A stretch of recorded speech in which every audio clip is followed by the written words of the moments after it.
అనంత భక్తి సనాతన ధర్మ ఛానల్కి స్వాగతం. ఓం శ్రీ గణేశాయ నమః. ఓం శ్రీ సరస్వతియై నమః. ఓం శ్రీ గురుభ్యో నమః. అనగనగా దట్టమైన ఒక అడవిలో ఒక పెద్ద చెట్టు మీద నివసించేవి నెమలి, చిలుక, కోడి. ఆ మూడు మంచి మిత్రులు. ఆ సంవత్సరం విపరీతమైన ఎండలు కాసాయి. జంతువులు త్రాగే నీళ్లకు కూడా సమస్యగా ఉంది. అలాంటి ఆ సమయంలో దూరంగా అడవికి అటు పక్కన ఉన్న దట్టంగా పొగ వెలువడం గమనించింది నెమలి. ఏమిటా పొగ? మంట కాదు కదా అన్నది అనుమానంగా. అయ్యి ఉండవచ్చు అన్నది చిలుక. మన దగ్గర కాదులే, పట్టించుకోకండి అన్నది కోడి. కాదు, వెళ్ళి చూసి రావాలి, అది నిజంగానే మంట అయ్యి ఉండొచ్చు. గాలి ఇటే వీస్తున్నది, కొంచెం వెచ్చగా కమురు వాసనతోటి ఉన్నది గాలి అని అన్నది నెమలి. కానీలే, అది మన వరకు వచ్చినప్పుడు చూసుకుందాం అన్నది చిలుక. అయినా నెమలి ఆగలేదు. పొగ వెలువడుతున్న ప్రాంతం చాలానే దూరంగా ఉన్నది. అయినా అది అక్కడి వరకు ఎగిరి వెళ్ళి చూసింది. నిలువెత్తి మంటలతో రేగిన కార్చిచ్చుతో అక్కడ అంతా బీభత్సంగా ఉన్నది. వెనక్కి తిరిగి వచ్చిన నెమలి పెట్టేబేడా సర్దుకుంటూ చిలుక, కోడిలతో ఇలా అన్నది. మీరు కూడా బయలుదేరండి. మనం ఇక్కడ ఉండటం భద్రం కాదు. ఏ రోజునైనా మనం ఉండే ఈ ప్రదేశం అంతా తగలబడిపోతుంది. ఇక్కడ ఉంటే మన పిల్లలు అందరూ మాడి మసి అయిపోతాం. అయ్యో, అంత తొందర ఏమి లేదమ్మా. సమస్యలు అసలు ఇక్కడి వరకు రాకపోవచ్చు. మన ప్రాంతం ఖచ్చితంగా తగలబడుతుందని నమ్మకం ఏంటి?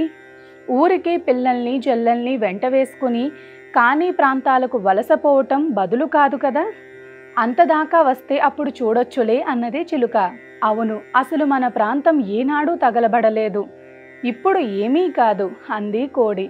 లేదు, నేను మాత్రం నిలిచేది లేదు. మా పిల్లల్ని తీసుకుని ఆ కొండల అవతల ఉన్న సరస్సు దగ్గరికి పోతున్నాను. మీరు నాతో పాటే రావాలని నా కోరిక. రండి, కలిసిపోతాం అన్నది నెమలి. నెమలి గట్టిగా నిట్టూర్చి తన పిల్లల్ని తీసుకుని సరస్సు దగ్గరికి వెళ్ళిపోయింది. కొన్ని రోజులు గడిచాయి. ఒకరోజు సాయంత్రం అవుతుండగా చిలుక తన గూటి చుట్టూ నీళ్లు చల్లి గబగబా సామాన్లు సర్దటం మొదలుపెట్టింది. ఏమైంది అన్నది కోడి. అడవి తగలబడుతున్నది. మన ప్రాంతానికి ఇంకా రాలేదు గాని అటు గుట్ట అవతల మొత్తం తగలబడుతున్నది. రాత్రి ఏదో ఒక సమయానికి మంట ఇటు వచ్చేస్తుంది.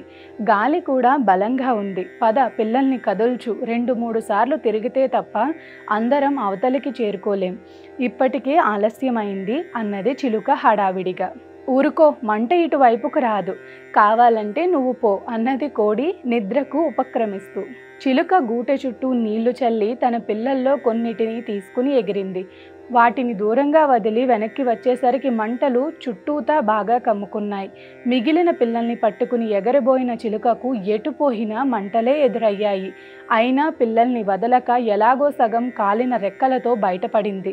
మొండితనం కొద్దీ బద్ధకానికి లోనై గూటిలోనే కునుకుతూ కూర్చున్న కోడి మట్టుకు మంటల్లో మాడి మసైపోయింది. కుదిరితే పరిగెత్తు, లేకపోతే నడువు. అదే చేత కాకపోతే పాకుతూ పో. అంతేగాని ఒకే చోట అలా కదలకుండా ఉండిపోకు. సమస్యల గురించి ముందు చూపుతో వర్తించడం ఉత్తమం.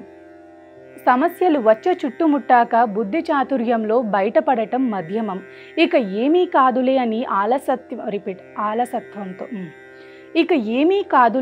అలసత్వంతో చేతులు ముడుచుకొని కూర్చోవడం అధమం. ఉత్తమమైన పనులు చేద్దాం, తప్పకపోతే మధ్యమంగా ఉందాం. అధములుగా మట్టుకు ఏనాడు ఉండొద్దు.